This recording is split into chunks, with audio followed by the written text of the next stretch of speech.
நான் திரு ராஜகம்பீரனை பாஸ்டர். கூட்டணி ஆட்சி விவகாரத்தில் நம்ம இந்த விவகாரத்தை கிட்டத்தட்ட 3 மாதங்களாக தொடர்ந்து பேசிட்டு இருக்கோம். என்ன நடக்குதுன்னு நினைக்கிறீங்க பின்னணியில்? கூட்டணி ஆட்சி என்பது தமிழ்நாட்டிலே முதலில் சாத்தியப்படுவதற்கான எந்த அறிகுறியுமே முதல்ல கிடையாது. தனி பெரும்பான்மை மிக்க அரசியல் கட்சிகளாக, தனித்த வலிமை கொண்டிருக்கக்கூடிய அரசியல் கட்சியாக அதிமுகவும் திமுகவும் மாறி மாறி ஆட்சி செய்ததைத்தான் நாம் பார்க்கிறோம். ஏறத்தாழ அவர்கள் அதிமுக 30 ஆண்டு காலமும் இவர்கள் ஒரு 6 முறையும் திமுக ஒரு 6 முறையும் ஆட்சி செய்திருக்கிறார்கள். அப்போ மாறி மாறி ஆட்சி செய்ததில் வேறு கட்சிகள் வலிமை மிக்க கட்சிகளாக எதுவுமே மாறவே இல்லை. குறிப்பாக தேசிய கட்சி என்பது தமிழ்நாட்டில் வலிமை பெறாத, நான் சொல்றது என்னன்னா வலதுசாரி இயக்கங்கள் மட்டுமல்ல. நீங்க சொல்ற ஜெனரல் டேம் எனக்கு புரியுது. நான் கேட்கறது அதிமுகவுக்கு பாஜகவுக்கு என்ன நடக்குது? அதாவது ஒரு முரண்பட்ட கூட்டணி, சித்தாந்தமாகவும் அவர்கள் முரண்பட்ட கூட்டணி, கள யதார்த்தத்திலும் கருத்திலும் அவர்கள் எதிர்மறையான இடத்தில் இருக்கிறார்கள், களத்திலும் எதிரான ஒரு இடத்திலே தான் இருக்கிறார்கள். ரெண்டுமே ஒரு பொருந்தா கூட்டணி என்பதுதான் இதை காட்டுகிறது. ஏன்னா அமித்ஷா பேசுகிற டோன் வேறையா இருக்கிறது, எடப்பாடி பேசக்கூடிய குரல் வேறையாக இருக்கிறது. இரண்டு ஒருமித்த குரலாக இருந்தால் தான் அது கூட்டணி தத்துவத்துக்கான ஒரு முன்னுதாரணமாக கருதப்படும். அப்படிப்பட்ட முன்னுதாரணமே அவங்ககிட்ட இல்லையே. 2 பேருமே ஒருத்தருக்கு ஒருத்தர் எதிராக சொல்லிட்டு இருக்காங்க. நான் தனி பெரும்பான்மையோடு அதிமுக ஆட்சி அமைக்கும் என்று சொல்லுகிற போது கூட்டணி ஆட்சி அவர் மறுக்கிறார். கூட்டணி ஆட்சி தான் வரும் என்று அமித்ஷா சொல்வதன் மூலமாக நீ தனி பெரும்பான்மை வந்தாலும் நான் அவனை சும்மா விட மாட்டேன், நாங்கள் தேசிய அளவிலே ஒரு பெரிய தாக்கத்தை நாங்கள் ஏற்படுத்தக்கூடிய இடத்துல இருக்கோம் என்கிற அந்த எச்சரிக்கை தான் அது இருக்கு. அது ஒரு மெல்லிய புள்ளி. அது தனிப்பெரும்பான்மை வந்தாலும் எங்களுக்கு கூட்டணி ஆட்சி வேணும் அப்படின்னு சொல்ல வர்றாரு அமித்ஷா. வேற என்ன அர்த்தம் இருக்க முடியும்? அமித்ஷாவுடைய கணிப்பு தனிப்பெரும்பான்மை கிடைக்காது. நான் ஒரு எடுத்துக்காட்டுக்காக சொல்றேன். இப்ப தமிழ்நாட்டிலே விடுதலை சிறுத்தைகள் கட்சி, நம்ம சகோதரர் அருகில் இருக்கிறாரு, விடுதலை சிறுத்தைகள் கட்சி 4 சட்டமன்ற உறுப்பினர்களை கொண்டிருக்கிறாங்க. அதே 4 சட்டமன்ற உறுப்பினர்கள் தான் பாஜக இருக்கிறாங்க. அப்ப விடுதலை சிறுத்தைகள் தான் எங்கள் தலைமையில தான் ஆட்சி அப்படின்னு அவங்க சொன்னா ஒப்புக்கொள்வார்களா? ஒரு கலை யதார்த்தம், ஒரு உதாரணத்துக்கு புரிதலுக்காக கேக்குறேன். தமிழ்நாட்டுல தலைமை இபிஎஸ் அப்படின்ட்டாரு. என்ன அது அதிமுகவிலே இருந்து ஒரு முதலமைச்சர் வருவார்லாம் சொல்லலாமா? பாஜகவிலே இருந்து ஒரு பிரதமர் வருவார்னு சொல்லலையே. மோடி தானே பிரதமர் என்று தானே அவங்க தேர்தலை சந்தித்தாங்க. அப்ப நான் என்ன கேட்கிறேன்னா, இவர்களுக்கு என்ன வலிமை இருக்கிறது நான் கேட்கிறேன். பாஜகவிற்கு தமிழ்நாட்டிலே கால் பதிப்பதற்கு கால்களே இல்லைன்னு முன்னாள் அமைச்சர் ஜெயக்குமார் சொன்னார். நீ கால் பதிக்கவே முடியாதுன்னு சொன்னார் ஜெயக்குமார். அன்வர் ராஜா சொல்றாரு இது மிகப்பெரிய ஒரு ஆபத்து, இது பெரிய ஆபத்தாக சூழ்ந்திருக்கிறது இந்த கூட்டணியின் வழியாக என்று அவர் சொல்றாரு. அப்ப இதை நீங்க அன்வர் ராஜா கட்சியினுடைய அமைப்பு செயலாளர், அவர் சொல்லுகிற கருத்தை நாம் தனிப்பட்ட கருத்தாக ஏற்றுக்கொள்ள முடியாது.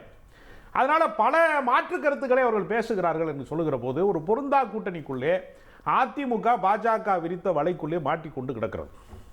அதுல இருந்து எப்படி வெளிவருவது? இதுல மாட்டிக்கொண்டது அப்படின்னா தனிப்பெரும்பான்மையினே இபிஎஸ் சொல்ல முடியாதுல்ல. தேர்தலுக்கு அப்புறம் பார்ப்போம் அப்படின்னா கூட அது தவிர்த்துட்டு போறாங்க. அமித்ஷா பேசியது தவறுன்னு சொல்லக்கூடிய தில்லு ஏன் அவருக்கு இல்ல? ஒரு அதிமுகவினுடைய பொதுச் செயலாளர், தமிழ்நாடு தழுவிய ஒரு மிகப்பெரிய மக்கள் இயக்கத்துக்கு ஒரு தலைவராக இருக்கிறார், ஒரு பெரிய வெகுஜன இயக்கமாக இருக்கக்கூடிய அதிமுக என்கிற கட்சியினுடைய பொதுச் செயலாளர் அமித்ஷா கூட்டணி ஆட்சி பற்றி பேசுவது தவறு என்று பகிரங்கமாக அவரால் ஏன் ஒரு அறிக்கையை வெளியிட முடியவில்லை அப்படின்னு ஒரு கேள்வி இருக்கா இல்லையா? அந்த கேள்விதான். அதாவது அதிமுகவினுடைய தனித்தன்மையை காப்பாற்றுவதற்கு இவர்கள் தவறிவிட்டார்கள். அதனால பாஜக இவர்கள் மீது ஆதிக்கம் செலுத்துகிறது. ஒரு மாநில கட்சியின் மீது ஒரு தேசிய கட்சி நாங்கள் சொல்வதைத்தான் நீங்கள் கேட்க வேண்டும் என்று ஆதிக்கம் செலுத்துகிறது. அதனால இதை அதிமுகவினுடைய தொண்டர்கள் ஒரு நாள் ரசிக்க மாட்டார்கள். பொதுமக்களும் வாக்காளர்களும் குழப்பத்தில் தான் இருப்பாங்க. 2 பேரும் ஒருத்தரை பற்றி ஒருத்தர் வேறு கருத்தை பேசுகிற போது இந்த கூட்டணிக்குள் குழப்பம் இருப்பது பொதுவெளியில் அம்பலப்படாதா? கேட்போம். தொடர்ந்து நம்முடைய வலதுசாரி ஆதரவாளர் திரு எம் குமார் இணைகிறார். நிகழ்ச்சிக்கு அவரை வரவேற்கிறேன். வழக்கறிஞர் திரு சேலம் மணிகண்டன் இணைகிறார். அவரையும் நிகழ்ச்சிக்கு வரவேற்கிறேன். திரு சேலம் மணிகண்டன் ஒன்றல்ல 2 அல்ல 4வது முறையாக சொல்கிறார் அமித்ஷா. இன்னும் தெளிவாக சொல்றாரு, பாஜக அங்கம் வகிக்கக்கூடிய அல்லது பங்களிக்கக்கூடிய ஒரு கூட்டணி ஆட்சின்னு. தொடர்ந்து இபிஎஸ் மறுக்கிறார். கூட்டணியில குழப்பம் இருக்குதா, பார்க்கப்படாதா? தந்தி டிவி நேயர்களுக்கு வணக்கம். கார்கே, நான் இன்னைக்கு ரொம்ப திறந்த வெளியோட மனசாட்சியோட பேசலாம் அப்படின்னு இருக்கிற அரசியல் வாட்சியங்கள் அப்பாற்பட்டு முதல்ல பாத்தீங்கன்னா அதிமுக மேல அக்கறையோட ரொம்ப கரிசனத்தோட அதிமுகவுக்காக இவ்வளவு கவலைப்பட்டு பேசின நண்பர் ராஜகம்பீரன் அப்பாஸுக்கு முதல்ல நன்றியை தெரிவிச்சுக்கிறேங்க. அல்லும் பகலும் பாத்தீங்கன்னா 24 மணி நேரத்துல 23 மணி நேரம் தமிழக மக்களுக்காகவே பாடுபடும் முதலமைச்சர் மு.க. ஸ்டாலின் அவர்களை பத்தி நான் 2 நாளா சிந்திச்சு பார்த்து எனக்கு இரவுல தூக்கம் வரல. இவ்வளவு மக்களுக்காக கஷ்டப்படுறாரு அப்படிங்கிறப்ப நான் எப்பயுமே அதிமுகவை ஆதரிச்சு பேசுவேன். அதுல இருந்து இன்னைக்கு நழுவி நான் விலகி மக்களுக்காக பாடுபடுற காலகாலமாக அடித்தட்டு மக்களுக்காக பாடுபடுற திமுகவை ஆதரிச்சு பேசலாம். திமுக மேல எனக்கு ஒரு அதீதமான அக்கறை, அன்பு, பாசம், காதல், மையல் எல்லாமே வந்துருச்சுங்கிறதுனால என்னுடைய கருத்தை நான் சொல்ல விரும்புறேங்க. அதாவது கூட்டணியில இருக்கிற கம்யூனிஸ்ட் கட்சியோட சேர்ந்த சண்முகம், பேரறிஞர் அண்ணா அவர்களே ஒரு பூர்ஸ்வா, திமுக என்ற கட்சி அண்ணா காலத்தில் ஆரம்பிக்கப்பட்ட காலத்திலிருந்தே சாதி படிமானத்தை தூக்கி பிடிக்கின்ற ஒரு பூர்ஸ்வா கட்சி அப்படின்னு விமர்சனம் பண்றாருங்க ஐயா. இதை கேட்டு அப்படியே எனக்கு ரத்தம் கொதிக்குது. அவங்கள போய் நம்ம 10 கோடி 15 கோடி கொடுத்து நம்ம கூட வச்சிருக்கலாமா? தயவு செஞ்சு அவங்கள முதல்ல வெளியேற்றுங்க. ஊபி பீகாரை நினைவுபடுத்துகிறது அப்படின்னு நம்ம திராவிட மாடல் ஆட்சியை கேவலப்படுத்தி பேசுறாரு சண்முகம். இதுக்கு நாம மௌனம் காக்கலாமா ஐயா? போலீஸின் ஈரல் மட்டுமல்ல இதயமும் கெட்டு விட்டதுன்னு இதயமில்லாத சண்முகம் நம்மள பேசுறாரு. இது எப்படிங்க ஐயா பொறுத்துக்கிட்டு இருக்கிறீங்க? வரலாற்றில் இல்லாத அளவுக்கு கடந்த முறை குறைந்த தொகுதியில் நாங்கள் போட்டியிட்டோம் அப்படின்னு நம்மளை கேவலப்படுத்துற அந்த சண்முகத்தை நம்ம இதுக்கு மேலேயும் கூட வச்சுக்கிட்டு இருக்கலாமங்கய்யா. அடுத்தது நம்ம இந்த விழுப்புரம் விசிகாவை பத்தி வர்றேங்க. நாங்க வெறும் டீ பன்னு சாப்பிட்றதுக்கு ஒன்றும் இல்லைங்க. தேவை ஏற்பட்டா 234 தொகுதியிலையும் நாங்க போட்டி போடுவோம் அப்படின்ட்டு நம்ம திராவிட மாடல் ஆட்சியை வீழ்த்த வேண்டும் என்பதற்காக மக்களை காப்போம், தமிழகத்தை மீட்போம்னு புரட்சி பயணம் ஆரம்பிச்ச எதிர்க்கட்சி எடப்பாடி பழனிசாமிக்கு வாழ்த்து சொல்ற திருமாவளவனை நம்ம கூட வச்சிருக்கலாம் ஐயா.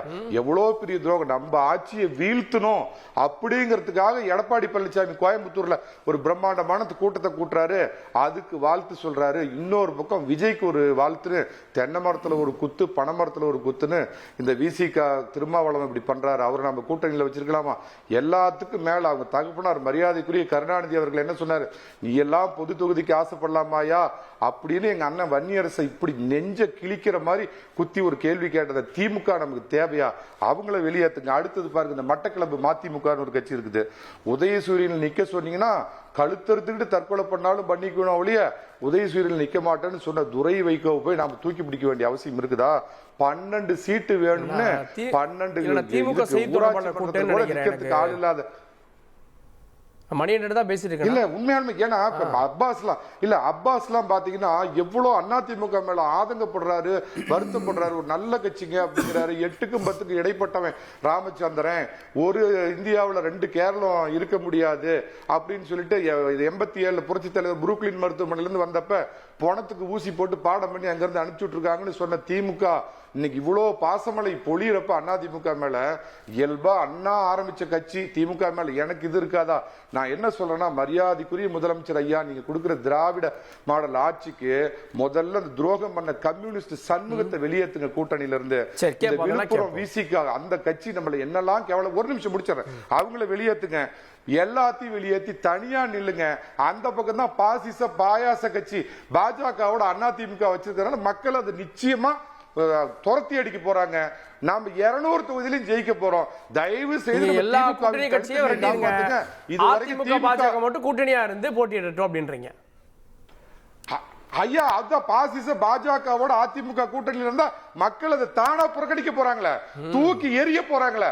தனியா இது வரைக்கும் நின்னு தில்லே இல்லன்னு திமுக ஒரு கெட்ட பேர் இருக்குது. அவ சொல்ல நீக்குங்க ஸ்டாலின் ஐயா. தனியா நிப்போம். திமுக கூட்டணி கட்சி எல்லாம் குரல் கொடுக்குது, மாறுபட்டு பேசுறாங்க. நீங்க சொல்ல வரதை என்னால புரிஞ்சுக்க முடியுது. ஆனா கூட்டணி ஆட்சி தான் வேணும் அப்படின்னு தொடர்ந்து வலியுறுத்துறாங்களா? கூட்டணி ஆட்சிக்கான களம் இப்ப இல்லைன்னு சொல்றாரு திருமா அமித்ஷா. 4வது முறையா கூட்டணி ஆட்சி கழட்டி வச்சிடறேன். திமுக இருங்க, அந்த அப்படியே அந்த வேஷம் போடுற முகமூடிலாம் கழட்டி வச்சுட்டு, நான் எந்த காலத்திலயுமே நாட்டுக்கு மோடி, ஸ்டேட்டுக்கு எடப்பாடி, நாட்டுக்கு மோடி, வீடு நல்லா இருக்குன்னா எடப்பாடின்னு பேசுற ஒரிஜினல் முகத்தோட பேசுறேங்க. என்னன்னு கேட்டீங்கன்னாங்க, இது நிச்சயமா ஒரு துரதிருஷ்டவசமான பேச்சுங்க. நான் இந்த பூசி மெழுகி அப்படியே ஒரு முழு பூசணிக்காய் எடுத்து சோத்துல போடல. நல்லா ஒண்ணு புரிஞ்சுக்கணுங்க. திரு அமித்ஷா அவர்களும் மரியாதைக்குரிய திரு எடப்பாடி பழனிசாமி அவர்களும் ஒரு காலத்தில் எப்படி புரட்சி தலைவரும் இந்திரா காந்தி அம்மையாரும் சேர்ந்து வந்து பாராளுமன்ற தேர்தல் உங்களுக்கு, சட்டமன்ற தேர்தல் எங்களுக்குங்கிற மாதிரி திரு அமித்ஷா அவர்கள் வகுத்த கொள்கை என்னன்னா, mister Palanisamy 2026 for yours, 2029 for பிஜேபின்னு சொன்னப்ப இந்த மாதிரி தமிழகத்தில் இதுவரைக்கும் கூட்டணி ஆட்சிங்கிறது நடைமுறையில யாருமே பரிசார்த்து பார்க்காத ஒண்ணு. ஆனா எதனால திரு அமித்ஷா அப்படி சொல்றாருன்னு நினைக்கிறேன்னா, புது பிளேயர் சீமான், விஜய் இவங்கெல்லாம் வரதுனால ஒருவேளை அதிமுகவுக்கு தனிப்பெரும்பான்மை கிடைக்கலன்னா, தனிப்பெரும்பான்மை கிடைக்காதப்பதானே சார் வந்து உங்களுக்கு கூட்டணிங்கிற ஒரு கேள்வியே எழும். ஒருவேளை தனிப்பெரும்பான்மை கிடைக்காதுன்னு திரு அமித்ஷா அவர்கள் பேசுறாருன்னு நினைக்கிறேன். அதுக்கு திரு எடப்பாடி பழனிசாமி அவர்கள் தெளிவா சொல்லிட்டாரு, என் தலைமையில் அதிமுக தனியாக தனிப்பெரும்பான்மையோடு ஆட்சி அமைக்கும் என்றாலும் மரியாதைக்குரிய அமித்ஷா அவர்கள் தமிழக நலன் கருதி இந்த திமுகவை தூக்கி அரபிக்கடல்ல எறிடுங்கிறது கருதி இனிமேல் இந்த மாதிரி கூட்டணின்னு பேசுறதை தவிர்க்க வேண்டும் என்பது என்னுடைய பணிவான வேண்டுகோள்.